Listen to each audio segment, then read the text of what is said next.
Hey. Ouais, c'était le meilleur saut de toute ma carrière. Hein.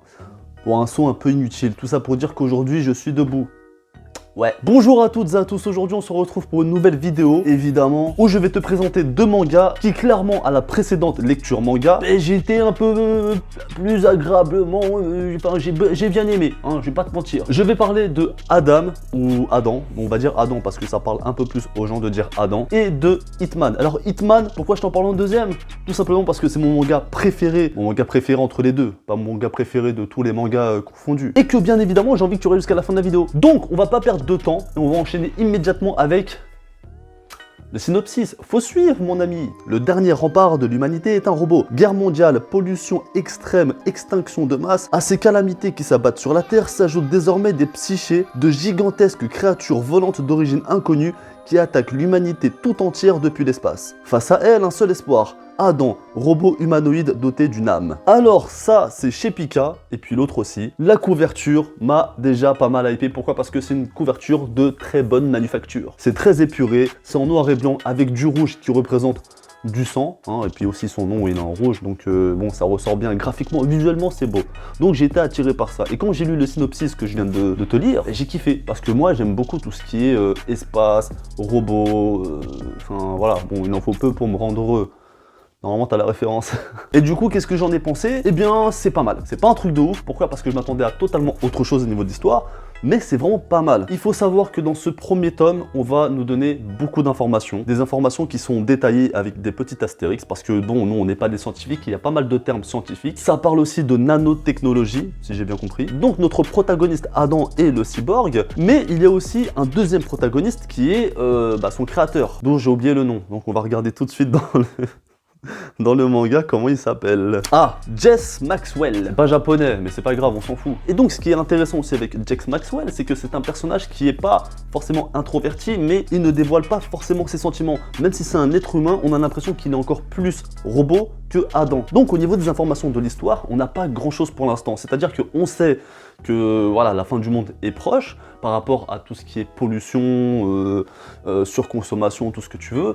Mais aussi, voilà, il y a des extraterrestres qui arrivent. On ne sait pas pour l'instant d'où elles débarquent. On ne sait pas de quoi elles sont faites. Enfin, on va le savoir vers la fin. Et on ne sait pas véritablement quel est leur but à part exterminer la race humaine. Et on apprend aussi dans cette histoire que aucune arme de destruction massive, parce que c'est difficile à dire, n'est efficace contre ces psychés. Ce qui fait que Jess Maxwell a travaillé sur un robot qui possède une force surhumaine, hein, et qui clairement arrive à les battre. Alors ce qui est aussi très intéressant, c'est que chaque combat est différent, parce que chaque psyché est différent, c'est-à-dire que les psychés, c'est dur à dire, c'est-à-dire que les psychés ont chacune des capacités spécifiques à elles-mêmes. Par exemple, il y en a une qui a des ailes avec des miroirs qui réfléchissent la lumière du soleil et ça en fait un rayon surpuissant. Et donc Adam doit faire face à ce genre de créature et doit également s'adapter à chaque combat. Ça veut dire que chaque combat, c'est pas sûr qu'il gagne en fait. Pour l'histoire et le scénario, si, mais ça te met un peu dans l'ambiance, tu vois. Et à chaque fois qu'ils arrivent à détruire une psyché, eh bien ils arrivent à en prélever des morceaux afin de l'étudier et de développer certaines techniques ou certaines modifications sur Adam,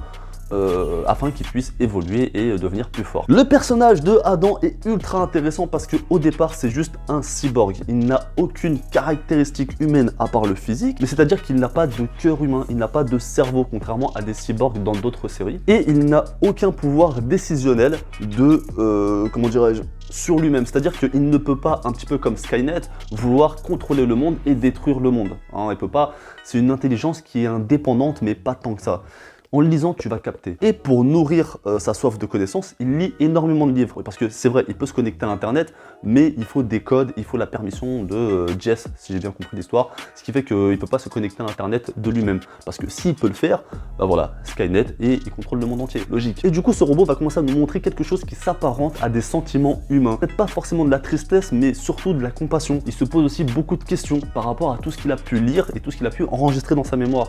Ce qui fait que, effectivement, on a un robot totalement mécanique, mais qui n'a pas des sentiments humains, mais des choses qui s'en rapprochent. J'espère que dans la suite, ils vont super bien le développer, parce que là, il y a clairement une belle carte à jouer. En termes d'action, c'est plutôt correct. Il y a des scènes d'action où j'ai un petit peu de mal à déchiffrer ce qui se passe, mais de façon générale, c'est plutôt beau. C'est assez expéditif, c'est-à-dire que, en même temps, c'est réaliste. Une créature qui fait 35 tonnes face à un petit bonhomme de 80 kg, il faut que ça soit expéditif, c'est-à-dire que soit il se prend un one-shot, soit c'est lui qui met un one-shot.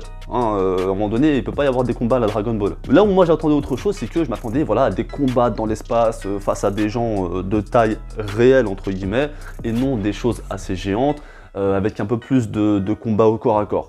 On va dire que c'est ça qui m'a déçu, mais au final, au fur et à mesure de ma lecture, je m'y suis habitué et finalement c'est super cool. À la fin de ce tome, je vais pas te spoiler, mais il y a 2 personnages qui vont rentrer dans la compétition, enfin dans la compétition, oui, je veux dire au sauvetage de l'humanité, et ce sont 2 personnages ultra intéressants.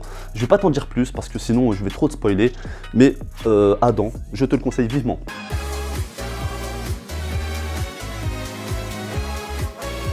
Ensuite, le gros coup de cœur encore chez Pika, Hitman. Alors Hitman, les coulisses du manga. Tu ne vas pas aimer si tu n'as pas lu ou vu Bakuman. Alors Bakuman, je t'invite vivement soit à lire, soit à regarder en animé. Bakuman, très rapidement, ça raconte l'histoire de 2 jeunes garçons qui veulent devenir mangaka et qui font des pieds et des mains, qui mettent tout en œuvre, qui mettent leur corps, leur âme pour devenir le meilleur mangaka. Et ce qui est intéressant, c'est qu'on peut aussi suivre l'histoire, enfin toutes les étapes pour devenir mangaka. Comment ça se passe quand tu passes chez un éditeur, les concours que tu dois passer, il y a plusieurs concours avant d'arriver dans le Shonen Jump. Pour ceux qui ne savent pas, il n'y a pas que les Shonen Jump, il y a d'autres magazines. On voit tout l'envers du décor qu'on ne connaît pas forcément. Et c'est ultra intéressant. Et bien Hitman, ça te raconte exactement la même chose, mais du côté éditeur et non du côté mangaka. Et c'est pour ça que j'ai surkiffé. Au début, je me suis dit que ça allait être un vieux copier-coller de Bakuman, une sorte de Bakuman Lidl, tu vois, Eco Plus. Et en fait, non, pas du tout. Véritablement, l'esprit shonen, on le retrouve beaucoup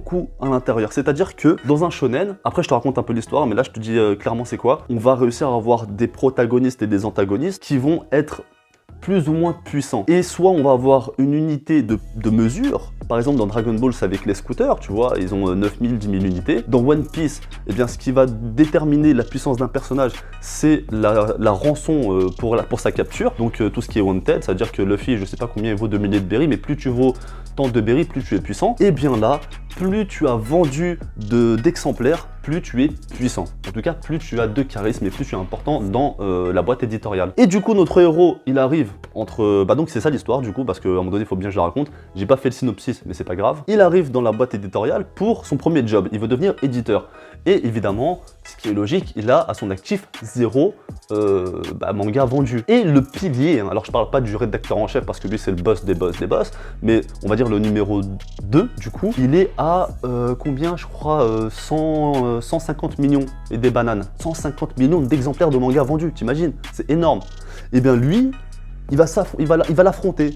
Et comment il va l'affronter? Eh bien en prenant en charge cette jeune fille qui s'appelle, je ne sais plus parce que moi et les noms a toujours du mal. Il va la prendre en charge. Alors à la base, ses planches elles sont éclatées au sol. Lui, il kiffe, notre héros il kiffe, mais tous les autres éditeurs sont unanimes pour dire c'est de la merde. Elle ne sait pas dessiner, son histoire elle est assez bancale, le découpage des cases il est éclaté, c'est du grand n'importe quoi. Et bien lui, notre héros, non. Il va dire moi je crois en elle et je vais tout faire pour que ça devienne la mangaka numéro 1 du Japon. Et à partir de là, il va se passer pas mal de péripéties. C'est assez drôle, il y a beaucoup de moments où j'ai pas rigolé aux éclats, mais j'ai au minimum souri. Alors on sait très bien que quand on sourit, à l'intérieur on rigole, hein. C'est comme sur internet, tu mets juste LOL, tu bouges pas ton faciès, mais t'es mort de rire. Et là, du coup, on voit clairement toutes les prises de risque. En tout cas, dans le premier tome, on voit pas mal de prises de risque chez un éditeur, à l'inverse de chez Bakuman, où on voyait plutôt les prises de risque chez le mangaka, lorsque sa santé était mise en jeu, lorsque la fatigue était mise en jeu. Là, c'est différent. En ce qui concerne les personnages, véritablement, on n'est pas sur des personnages extrêmement bien travaillés, mais en même temps, je veux dire, c'est pas forcément nécessaire pour ce que ça raconte. C'est-à-dire que là, on a des gens qui sont déjà ancrés à l'histoire. Voilà, ça prend 10 pages, on te dit il y a un tel, un tel, un tel. Lui, il fait partie du carré des meilleurs éditeurs parce qu'il a vendu 100 millions d'exemplaires. Lui, il en a vendu 50 millions. Voilà, eux, ce sont les bases. Je veux dire, ce sont les boss en fait. Voilà, ce sont les boss. Et notre héros, bon bah, c'est un jeune qui vient de trouver du travail. Et voilà, fin de l'histoire. Et elle, c'est une jeune mangaka.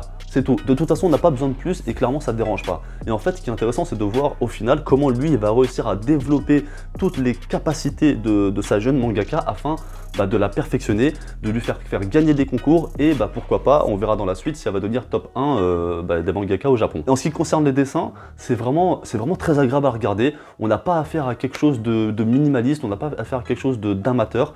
Même au niveau du découpage, c'est vraiment très beau. Il y a des planches qui sont, à mon sens, excellentes. Enfin, j'ai rien à dire au niveau du dessin. Donc voilà, si Bakuman ça t'a plu, je te conseille vivement, mais vraiment vivement de lire Hitman. Dis-toi, quand j'ai fini le tome 1, j'avais clairement envie de lire la suite immédiatement. Adam aussi, c'est vraiment pas mal.